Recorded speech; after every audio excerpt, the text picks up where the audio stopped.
Friends, welcome. Thank you, everyone, for being here. My name is Sam Heath, and this is In the Movement. This is a webinar series that we've done for just about a couple years that looks at individuals doing work in the movement, meaning the justice movement.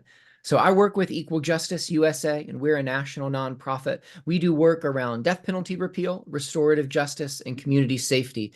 And in this space, we talk not only with Christians, but especially about how can Christians think about some of these things of justice. One thing that we talk about often is thinking about mass incarceration. And we talk about that here in this space as not just a problem to be solved, but mass incarceration, it's a symptom of something else. It's a symptom of how we've responded to those that need care, to those that need healing. It's our response to violence. And we've responded to violence in a lot of ways with other violence. And so we want to hear and think about what does it look like to, rather than responding to harm with further harm, what does it look like to pursue healing for all different parties involved? What will that look like? And so what we'll do in this space is we'll talk together for the next hour or so. And at the end, we'll save about 10 minutes for a Q&A. So if any of you have any questions that you want to ask our guest that I'll introduce in just a moment, feel free to put those in the chat, or you can put those in the Q&A feature that's at the bottom of your screen, and we'll try to get to those. It's also great to see where everybody is. So if you'd like to, feel free to put in the chat your name, your location if you want to share, and if you're with an organization or a group, you can put that there. But we'll be able to see where people are coming in. A lot of people from across the nation. So again, thanks for being here. What we're looking at in the topic for today as a whole is polarization. And another phrase that we'll talk about that comes up in the book that we'll talk about from Shirley's book is hope in the midst of despair. And Shirley can testify in a second that we planned this many months ago, thinking today would be a poignant day, regardless of what happened with the election, regardless of if this was an election year or not. I think the chief defining characteristic of our modern world is probably despair. And so we feel that at times more than others. And we thought today might be a day that some are feeling that. And so we want to come and talk about what does the middle look like? What is polarization? How do we navigate that as Christians? So our guest today is Dr. Shirley Mullen, who is here. And we met just electronically and then had some really rich conversation. So Shirley, if you want to introduce yourself a bit and who you are, then we'll dive in. Thank you, Sam. As Sam has said, my name is Shirley Mullen. I'm an educator. I've been involved in higher education for about 4 decades at multiple levels, classroom, chief academic officer, most recently president. I retired about 3 years ago, and one of the main things I've been doing since I retired is gathering the thoughts around what it might mean to have an alternative to going into one or the other of the poles in our world today. And I came to that sense of calling very much from my work within higher education, and I'm sure we'll be talking a bit about that today. The book that I wrote is called Claiming the Courageous Middle, How We Might Live and Work Together for a More Hopeful Future. And in the course of writing that book, I met lots of interesting people who have not fled to the poles, but in fact are doing very creative, imaginative, redemptive things in middle space. And that's how I met Sam, because I heard about his work and I said, Sam, this is exactly the kind of work that I want to highlight.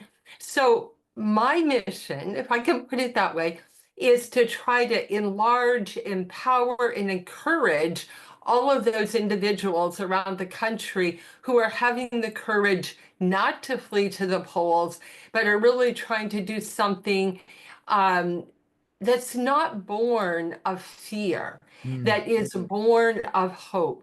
And while I do believe that faith can be a great help in giving us courage to work toward hope rather than fear, I also believe that there are many, many, many good people from all different walks of life, all different faiths, faith or no faith, who want something better than the current polarization in our country. So I'll stop there. Maybe I should say one more thing. part of what animates me with hope is the privilege of having worked with students for 40 years. And I believe that when learning is combined with love. And I say it that way because a lot of people are very cynical about higher education and education in general. And education can be very arid. It can make you elitist. It can not be helpful if it is not combined with love. But the work that I've been involved in is fueled by my belief that every individual has the potential to make a significant difference for good in our world. And that's what motivated me from the time I started working with college students 40 years ago. And it's really the work I continue to be involved today. So Sam, back to you. You, even though you were not a student of mine, you remind me of so many of the students I worked with, and you embody Mm. that desire to be everything that you have been created to be and to use your gifts for good and imaginative, redemptive work in the world. So that's what I'm about, and that's what you're about, and hopefully we can encourage others to be about that today. Yeah, yeah, right. That's very much the hope, and that's the prayer. And we'll talk more about it, but you capture so much in the title, which you talked about the courageous middle, and even hope, a hopeful future is in the title there as well. And I love that you talked about people not fleeing to the polls. The first thing I thought were POLLS, and I'm like, wait, no, we want No, them no, at the polls yesterday, I but covered the the polls. extremes. The Yeah, and polls, POLES, it's yes. it's become normalized in a lot of parts and places of culture that the extremes seem kind of like the place to be. Yes. Whereas for most of history in most places that are effective, that middle is key. And the thing that struck me the most about your book and your work was talking about that middle space and navigating it being not an act of compromise. And there's a good quote I'll read later, but that being an act of courage, which is the whole title and thesis. So before we get into it, and I also love that it's based on your years in education. And you know, I taught high school for 10 years and saw a lot of these things. I love that you speak about education as a profession of love. I'm grossly paraphrasing Martin Luther King when he talked about love is the end goal, but it's also the means. It's the Yes. way that we're going to get to the thing, but that thing is actually love, whatever that is, whether it's education or any other spheres. So I think let's start really high level. And how would you talk about, and how do you talk about our nation's culture right now when you describe it to others? Yeah. Well, I would say our culture right now, first of all, it's polarized. It's almost become Mm, trite to say that, but it's actually even more complicated than polarized. It's ghettoized. That is, there's all kinds of little groups that are gathered together, partly out of fear, partly out of where do I go? I want to belong somewhere. So we're not just polarized, but we're also ghettoized. mm, And we tend to be most comfortable when we're with people that are like ourselves. And there's all kinds of, studies that have been done about that. And right now, when you put together the combination of lack of a common understanding of what counts as evidence, and I think that's a really key part of this, lack of a common understanding of what counts as evidence, and then a focus on uh, identity. I'm careful how I say this because I know for some people identity politics is a great word, for others it's a bad word. I'm trying mhm, to use it here just neutrally. I think that we have become very intrigued by what groups we belong to, and there's some good things about that. The groups mhm, emphasize certain experiences, certain values. But the challenge with the identity politics is twofold. One, we forget what we share as a common mhm, humanity. And secondly, we abstract individuals. So if I think of you, Sam, as, well, you're one of those, or you're one of these, rather than Sam Heath, then I have made you smaller and more abstract. mhm, And mhm, so I think that, again, this lack of a common agreed upon basis of what counts as evidence, this groupiness where we don't focus on what we share, but where we're different, and we don't see people as whole individuals. We see Mm-hmm. them as this or this. And again, part of the challenge of that is most of us are multiple identities. I mean, if Mm-hmm. we started labeling all the things we are, we're all kinds of things. And then you add to the groupiness, the lack of common shared evidence, the whole power of social media, and the idea that most people only listen to other people that agree with them already, and so they're not open to any ideas that are different. You put all those things together and you have people that are sheltered in place, fearful of others, lacking courage to go out in the middle. Mm-hmm. And I do want to come back. You didn't ask me this, but I want to say this really strongly because it's been one of the key controversies around the title. When people think of middle, they don't think of courage. Mm-hmm. They think of compromise, they think of timidity, they think of either lack of intellectual discipline, you haven't really thought about this, so you're just kind of Mm-hmm. stuck in the middle, or you're lacking in courage to take a stand.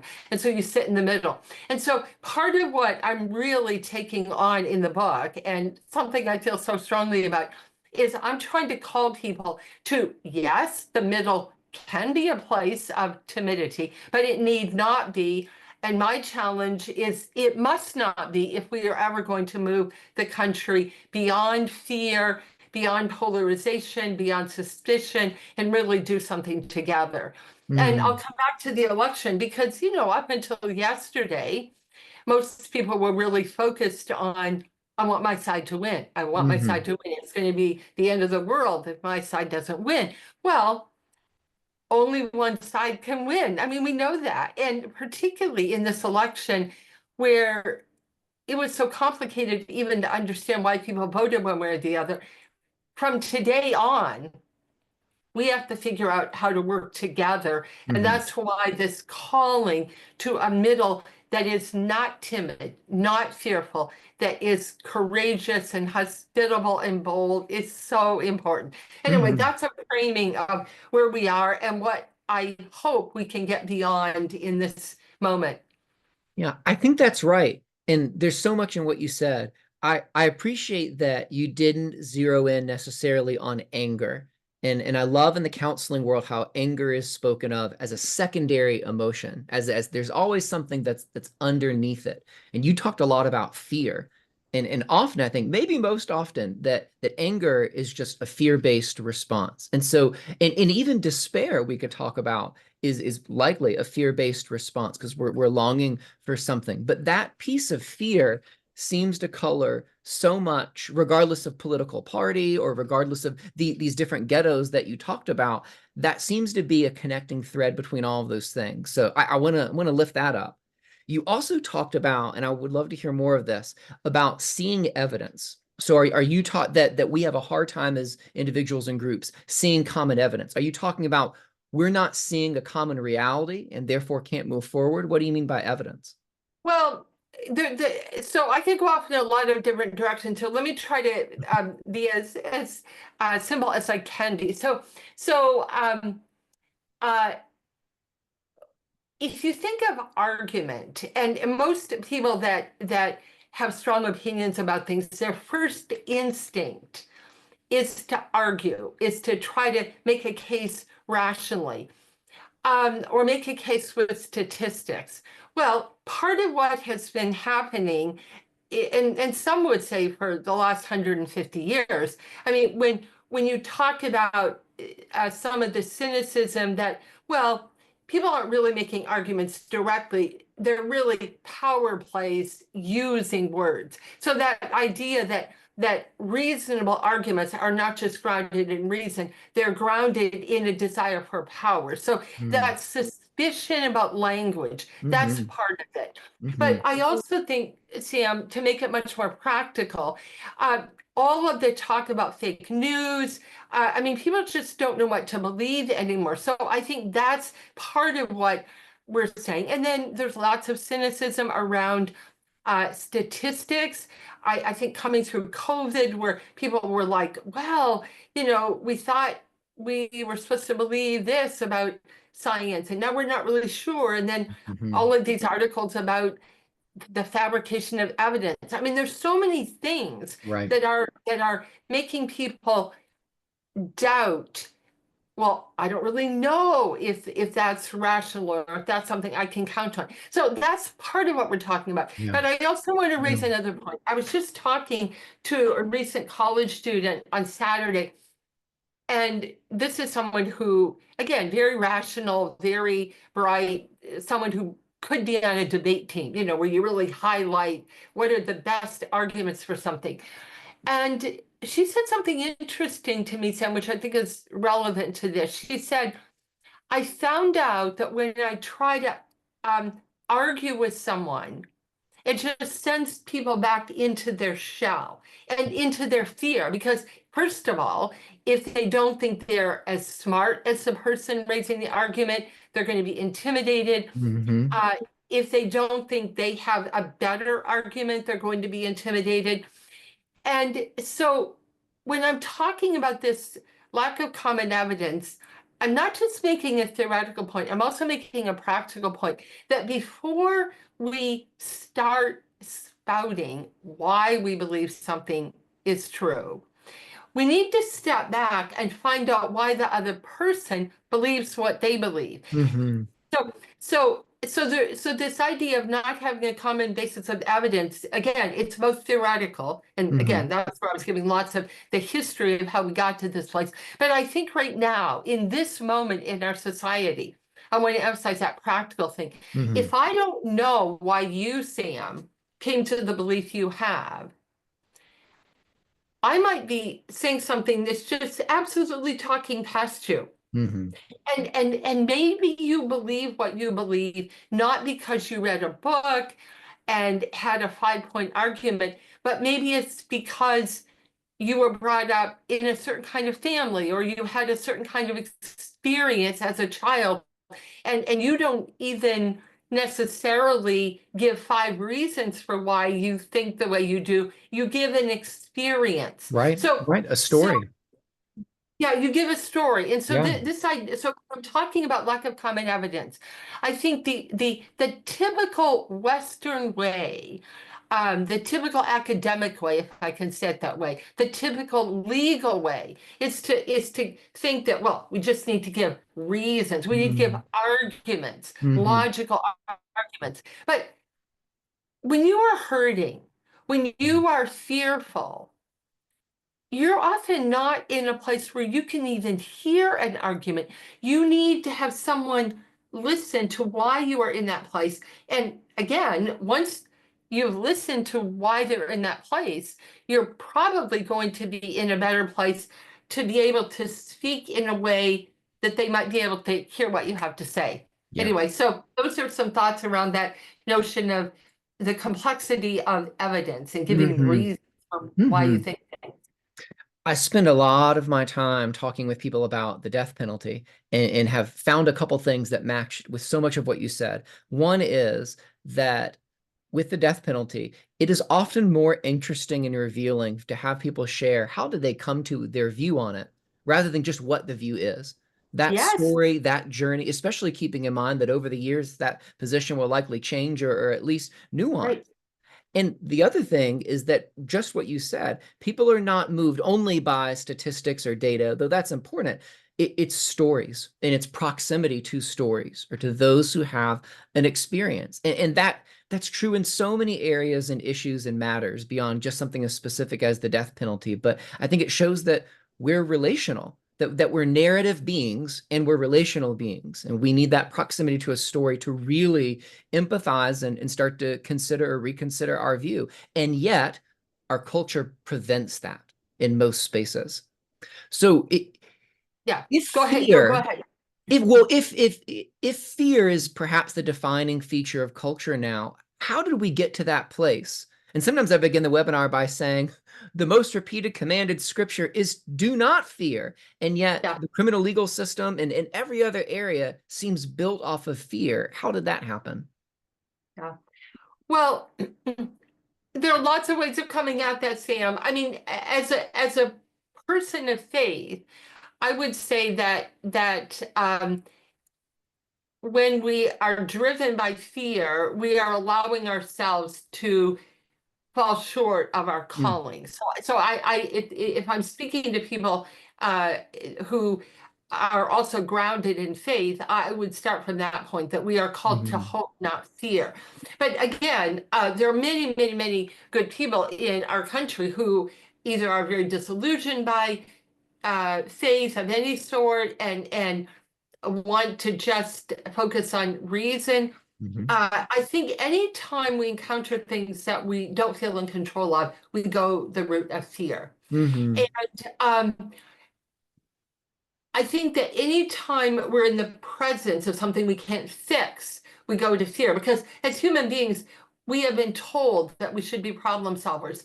We mhm, have been told in the Western tradition mhm, that if we just apply enough technology, if we just apply enough reason, enough science, that we'll be able to make the world a good place. And of course, we haven't found that to be true in the mhm, 20th or 21st century. So I think fear comes when we don't feel in control. mhm, And so we react different ways to that. Part of the challenge that I also want to ground this in is, and you touched on it, Sam, so let me come back to this. So often in the Western tradition, and I would say especially in the academy, and maybe most especially in the science world that we have come to trust to give us answers, we tend to think of truth as something that's disembodied. We mhm, use the word objective to mhm, describe it. Whereas when you really think of the broader human experience, there is so much of our life that is not like that. I mhm, mean, if you're going to choose a friend, you don't run a scientific experiment. If you are going to fall in love, you don't run a scientific experiment. And so the part of what we're called to, so we try to be in control, we can't be in control. Part of it is we have left out this very important relational aspect of wholeness. And I'm going to use wholeness there rather than truth, because I feel mhm, like that as we're trying to bring our culture beyond fear to wholeness, it's not just an argument, it's not just an abstraction. We must embody something, mhm, and we must embody uh, commitment to that person. We must embody a desire to give them time and attention. So I think that if we're going to move beyond fear and hope, see, fear is a distancing thing. I mean, I mhm, use that motion. It's like, stay away from me, stay away from me. Whereas mhm, calling to the courageous middle is to dare. And I use that word, it's to dare to come close to those who are different from us or who we might feel like, well, I don't know how to relate to them. I'm going mhm, to risk coming close to them. So if we're going to make progress, we have to combine not just good reasons, we have to combine the risk of relationship. We have to mhm, build trust instead of fear. And so I put a lot of things in there to connect with, but to get back to this, we're not going to get beyond fear by argument. Because there are lots of reasons to be afraid. So it's not mhm, like you can never argue someone, oh no, you really shouldn't be afraid. No, we have to show them, mhm, invite them to something different. And that difference will involve embodiment, relationship, risk, and trust. So I'm going to give you attention. Maybe you don't know what to do with me, but I'm going to invite you to tell me something about yourself. So mhm, all of this, Sam, is so different from how we've been brought up in the Western rational tradition. mhm, mhm. You talked so much about fear, and we've said that's a pretty defining characteristic of our time now. You've also used the word belonging in a lot of spaces, and that's one, in a sense, I hear you saying that's a solution to fear pushes people away and a desire for belonging draws us in. But there's also some negative ways that belonging is gone. You talked about the ghettoization of groups and people being in an echo chamber. And I can't remember if this is in your book, but a term that really wrecked me maybe 10 years ago when I first heard it was James Mumford, the ethicist, his idea of package deal ethics. The idea that if we believe one thing about someone in their view, we extrapolate from it and assume that it's a whole package deal. So if someone's for or against abortion, it must mean these 15 other things. And that's led to a kind of gridlock. But yet within that, people are still looking for belonging. Just the ways that they found it have often been based off of fear rather than on hope.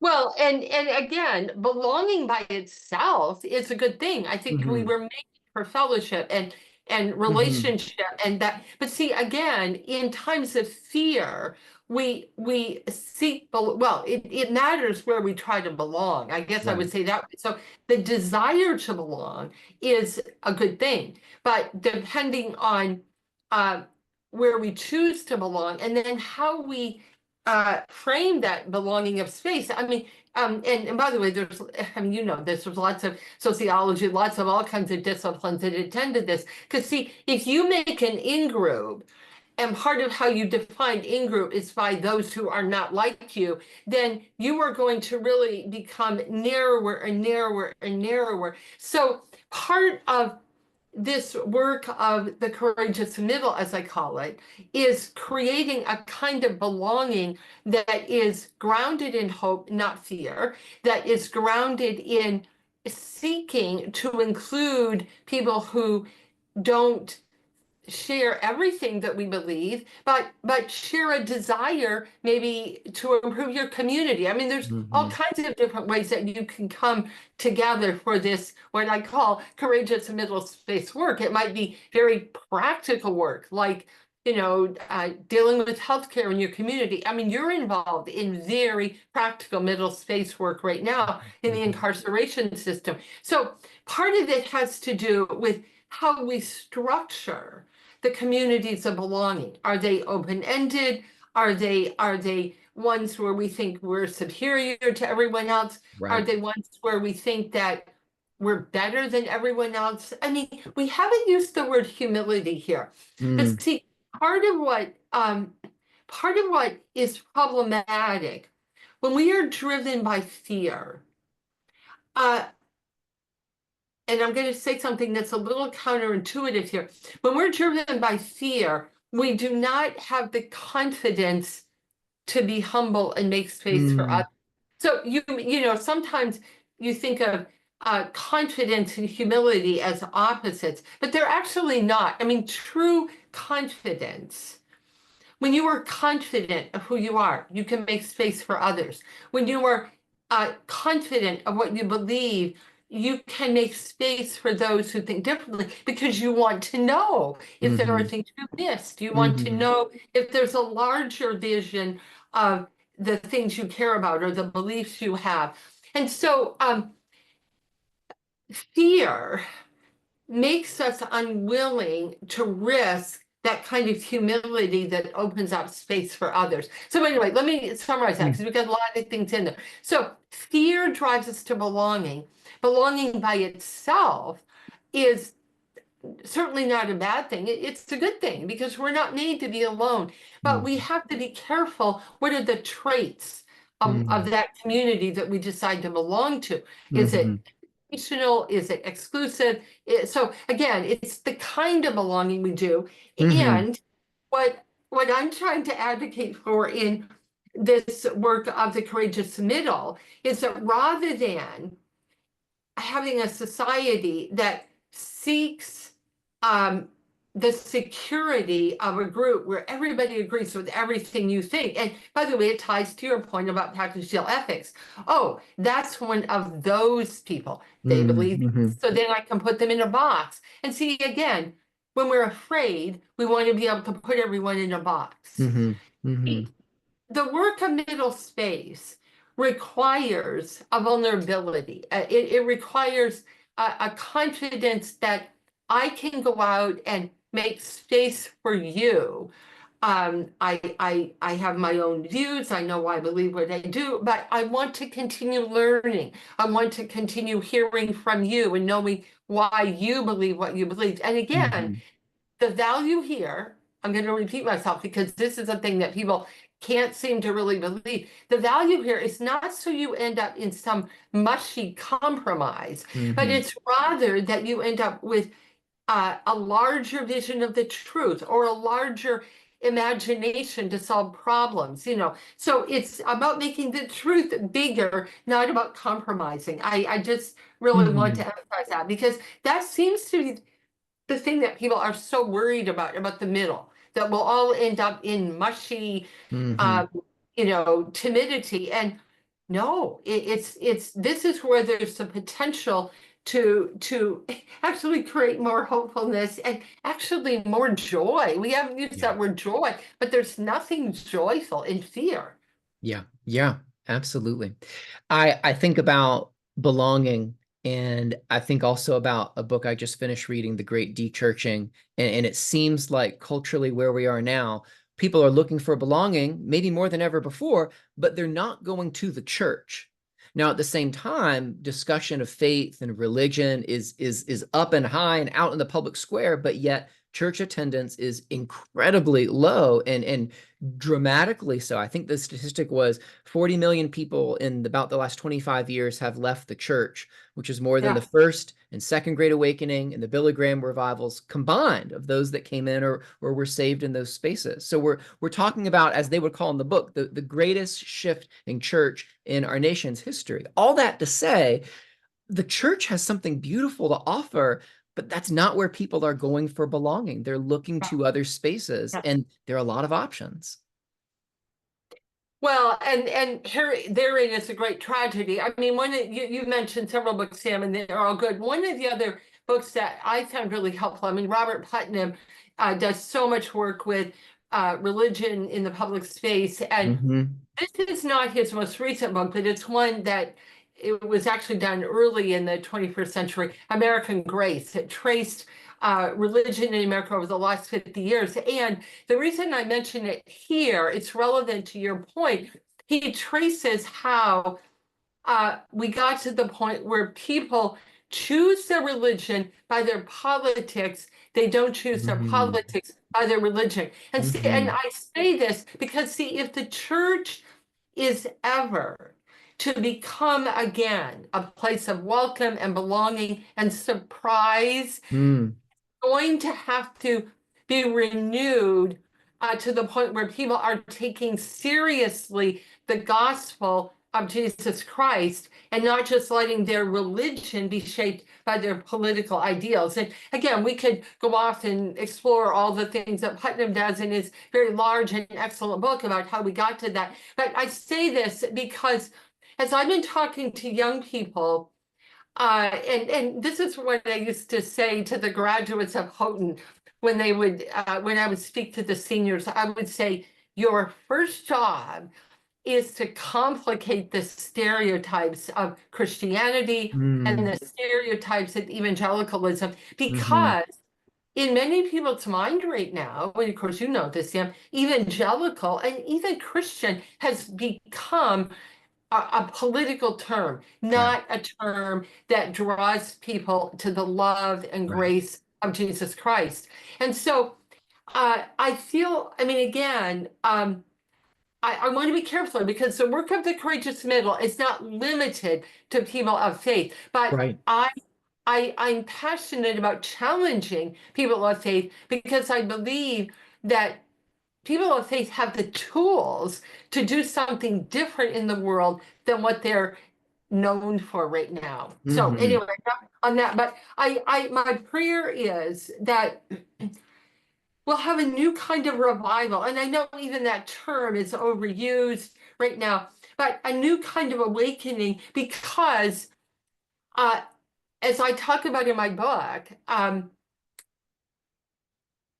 I mean, Jesus himself is such a great model of this work. It was the religious people who were Mm. most nervous about him Right. because Right. Jesus uh, raised questions about some of the traditional ways of understanding things. And I feel like we need to get serious. Again, if we are people Mhm. of faith, we're not people of faith, then there are other places people can look. But I'm Mhm. talking right now to people of faith, particularly people of the Christian faith. We need a revival of what it means to follow the kind of life that Jesus led in the world, rather than uh, the kinds of ways that Christianity has become associated with. Because Christianity has become associated with legalism, Mhm. with a certain way of doing politics. Mhm. And again, that, yeah, we can say so There's much so more much, about that. right? There's Right so there. much with that. I'm going to leave that right there. And Yeah. maybe we'll come back to this in some other way. But the point is, the church has a job to do right now, Mhm. because you are so right. People are leaving the church, the Right. mainline churches, the historic evangelical churches, because they're not finding Right. um, love. They're not Right. finding a space that is enlarging them to be who they believe God has created them to be. Yeah. And in that regard, we're failing our society right now. And as you can tell by my tone of voice, this is something I'm so passionate about. And it's Yeah. partly why I have really enjoyed talking about this book on college campuses, because I believe that people your age and younger are the ones who are in the best position to capture a vision for not just leaving church, but doing something different Right. in that space of their calling to faith. Yeah, I hope so. And I hope I'm not about to age out of that group, but absolutely. I wonder also, someone put in the Q&A, they were talking about, can this anger, fear, and despair, is some of this rooted in almost a trauma-based response? And I think that there's a lot there. I think that people are expanding and finding depth in what is and has been traumatic and what that means.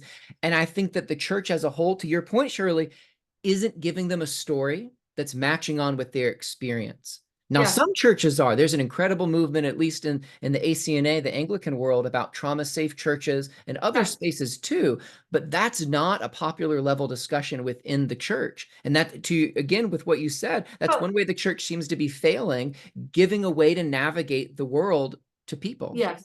Yes. And again, there's so much interrelationship, Sam, among all these things we're talking about, because see, to go back to something earlier in our conversation,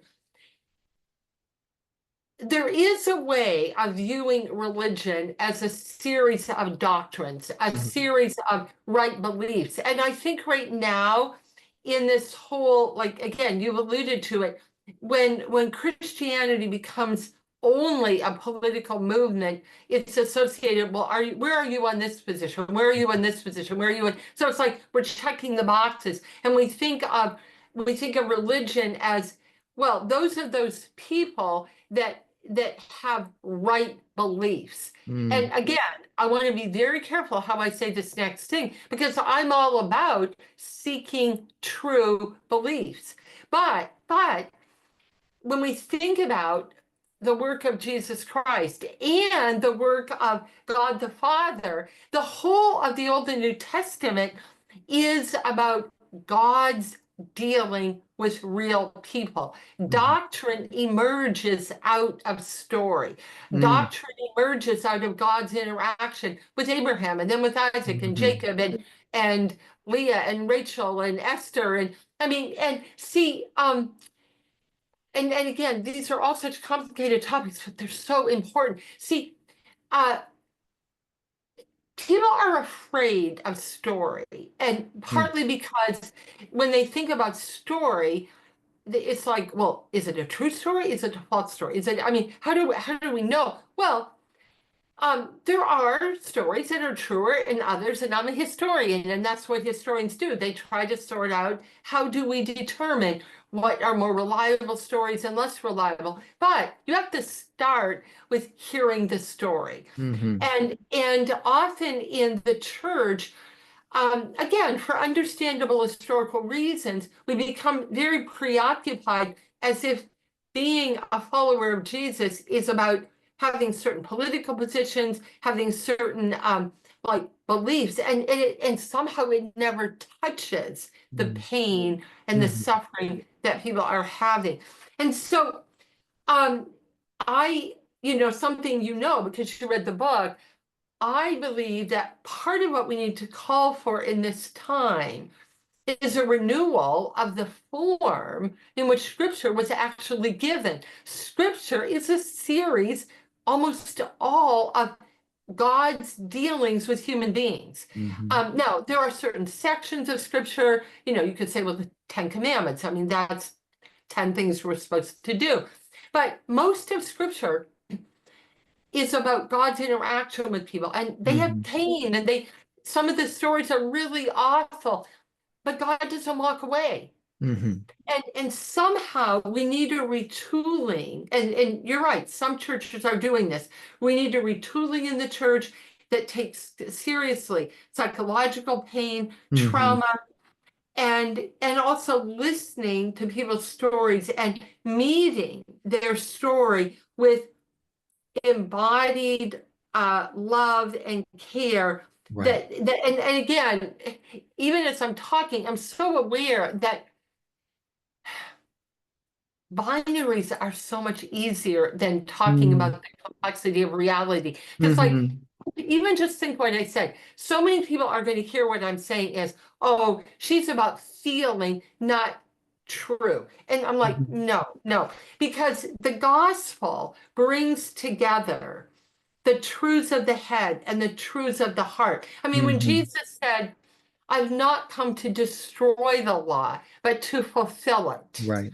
I mean, today, it's not like we need to throw doctrine out the window, but we Mhm. need to breathe life into the Mhm. beliefs that we have so that they're meeting the pain and the suffering of the world. And Mhm. again, there's so many spirals and circles to our conversations here because when people are afraid, they're afraid of being wrong. And I Mhm. think that, we talk about wanting to be right, but often what drives people to the polls is they're afraid of being wrong. Right. And Yeah. and so again, this is where, as I say in the book, we cannot do this work of middle space or courageous middle space in our own power. Now, as a person of the Christian faith, I would put this in terms of our job is to make space for the Mm. Holy Mhm. Spirit to come. Our job is not to try to hit people over the head with the truth.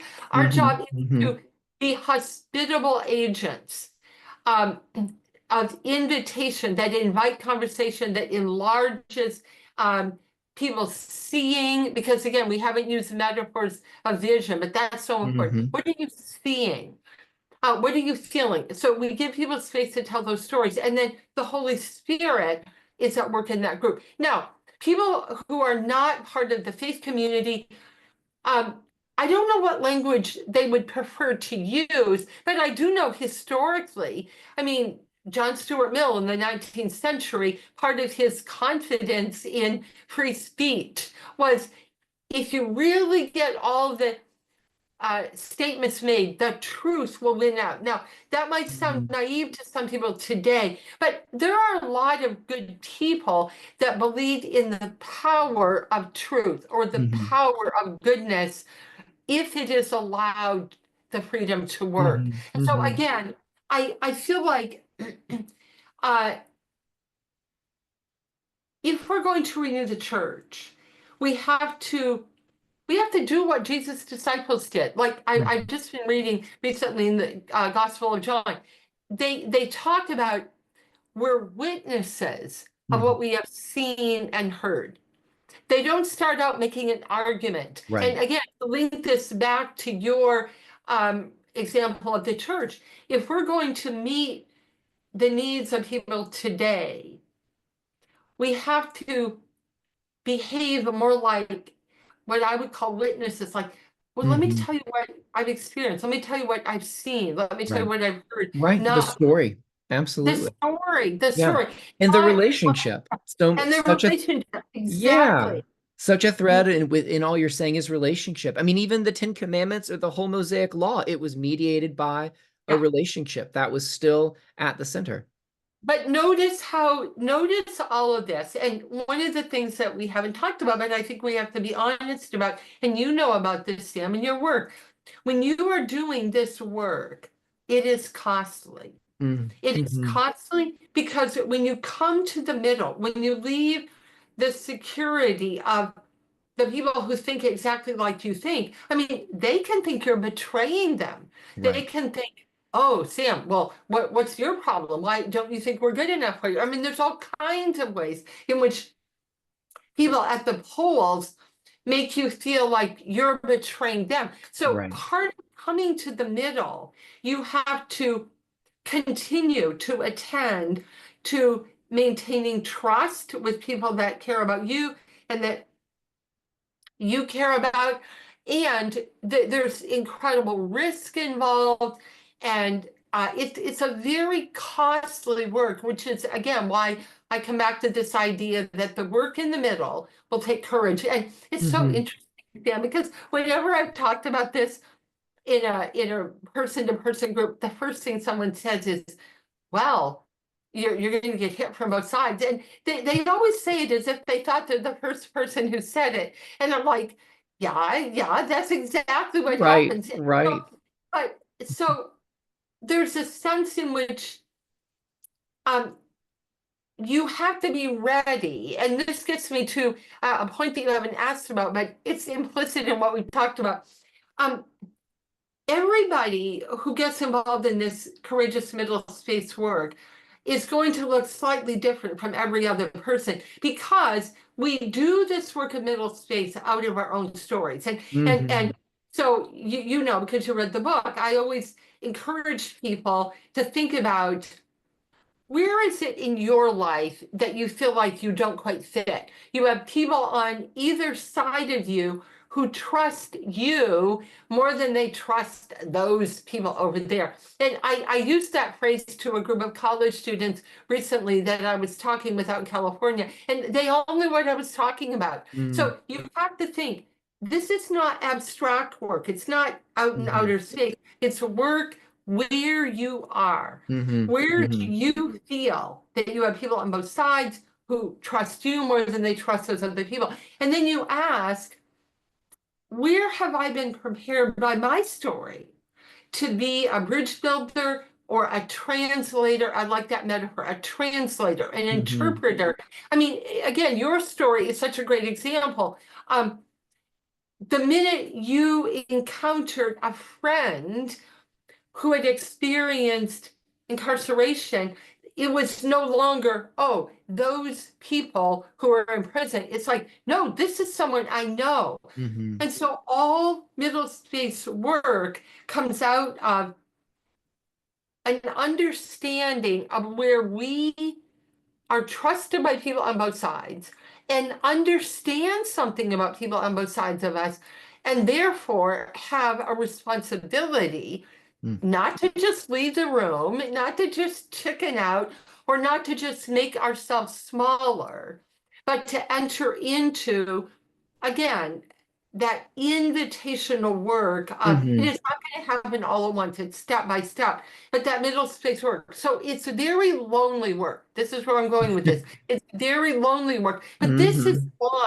this is why I've been talking about this with other people. We need to find each other. Mm-hmm. And part of the work that I'm trying to do in talking about this, and then I've just posted a lot of these things on a website, hoping that people will go to that website to find other people who are doing this work, because the company of the courageous middle is not like, well, let's all become like each other and do the same Mm-hmm. kind of thing. No, it's all about enlarging Mm-hmm. the way in which each of us can be an agent of this work in our particular story, but encourage others by how we see that they can do the work in their space. So it's lonely work, but it's work where we need each other to encourage each other. Like, So this is what a student said to me.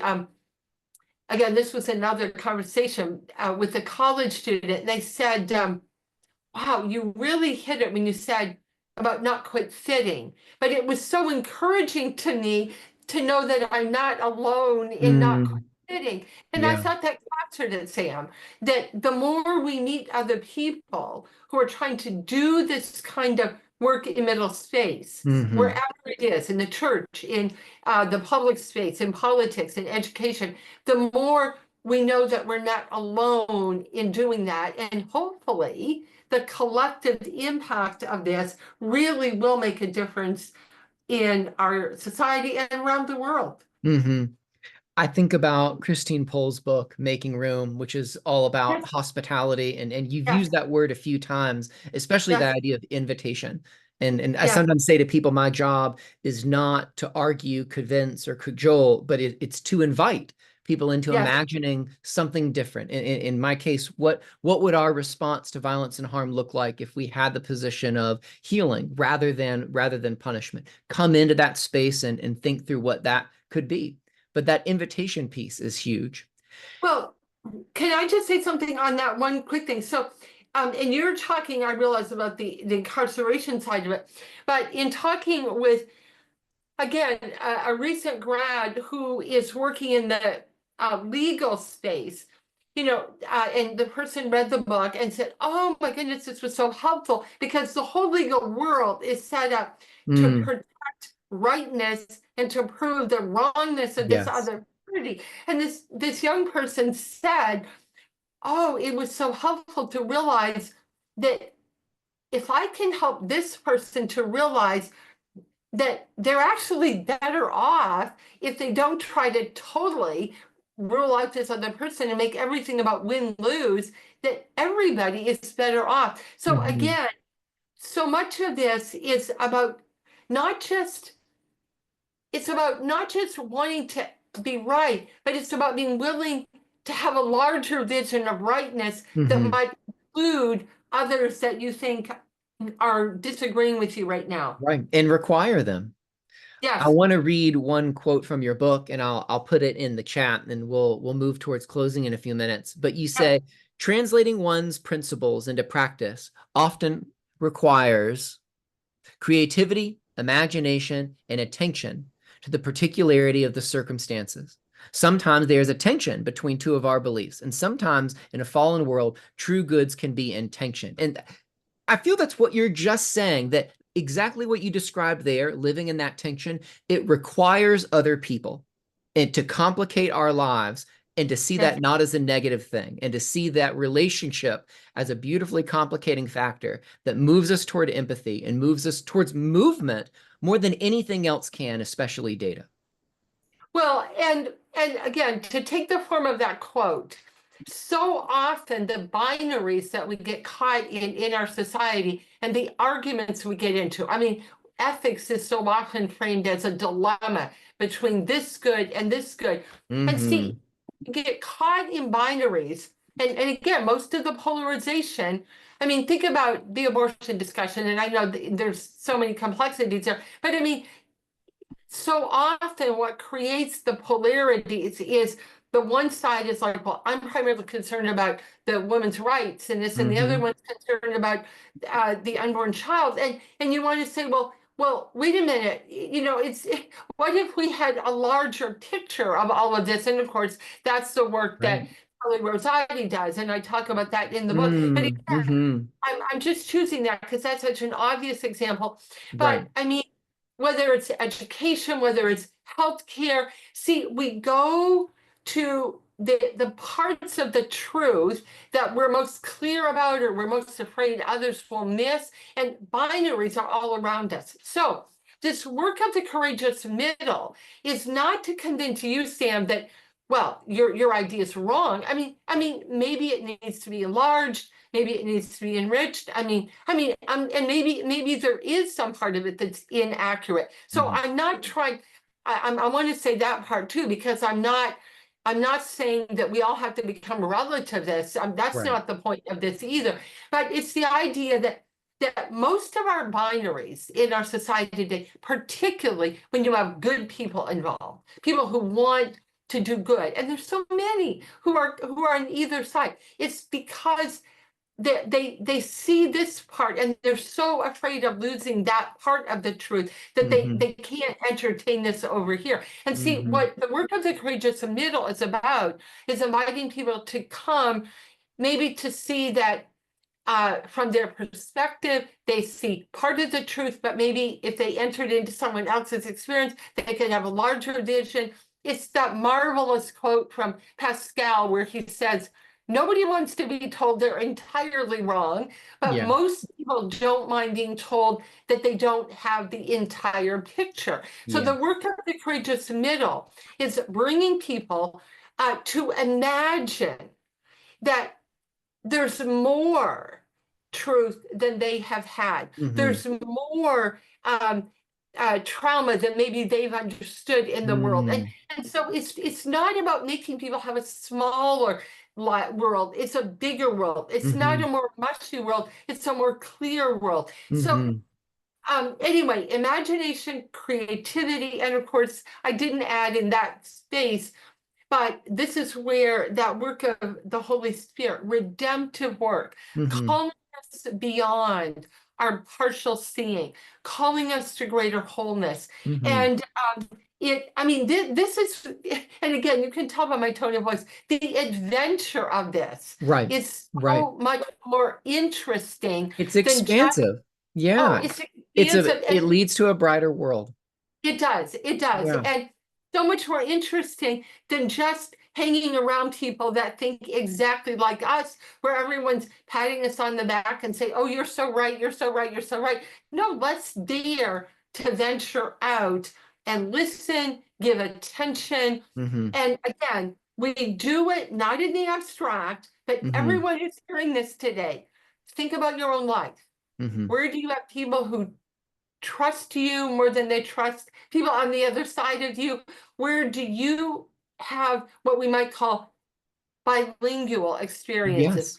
cultural Yes. experiences, where you can help people understand each other? And again, not so everyone can sit around and sing Kumbaya. I mean, I know that's what the cynics would say. No, no, it's so that you can begin using all of that energy to have a larger vision of truth, a larger energy for solving the real issues. I mean, when we've just come through an election, Right. part of the cost of gridlock in Washington, it's not just abstract, it's that real people suffer. It is. How It is. It's they get small. relational. And I It's feel that's been almost the theme of this is that yeah, yeah. these relationships complicate but that brings nuance and that expands a vision. Let me Well, close out and our that's where we time need to here. go after the election. Okay, okay, I'm done, Sam. Sorry, go No, ahead. no, it all relates. And so this desire for belonging is best met with relationship, but yet it comes at a cost. All of that, it's the way forward. Again, it's the end goal is that love and belonging. And that's the method as well, is that right belonging and that humility and that empathy. So I want to point people to a couple things I just put in the chat, and I'll email this to everybody who's here. There's our Facebook page. Follow us, and you can hear about what's coming up and other events like this. There's a link to Shirley's book, Claiming the Courageous Middle. Would strongly encourage you all to get a copy of that. It dives into all of these things more and gives story. And you weave through your story and that of your students and those you encounter. And I love that thread through the book. Last thing that we'll say is next month, we're going to continue these conversations. And I'm talking with Latasha Morrison, who's the founder and CEO of Be the Bridge, which is a group that engages and thinks about racial reconciliation. We're going to talk about Tasha's story and the work that they've been doing these past several years, how that's been made more complicated by COVID and all sorts of things, and yet that much more necessary. The registration link is there. But again, I know Tasha's response to this is similar to Shirley's of it's relationship, it's proximity to people. That's how we move past these things and go into it wide-eyed because it's costly. So Shirley, I'm so thankful for your knowledge and experience that you brought here in this conversation that was expansive and yet I think followed a really clear thread of belonging and relationship. So thank you so much for coming and walking through all of this. Well, and thank you, Sam, for this conversation. And thank you for what you do, because Mm, again, you are one of the practitioners of this work of courageous middle space. And so I pray that God will empower you and bless you and encourage you in that work in the days ahead. thank you. Thank you so much. And thanks everybody for coming, and blessings on your day. Bye-bye.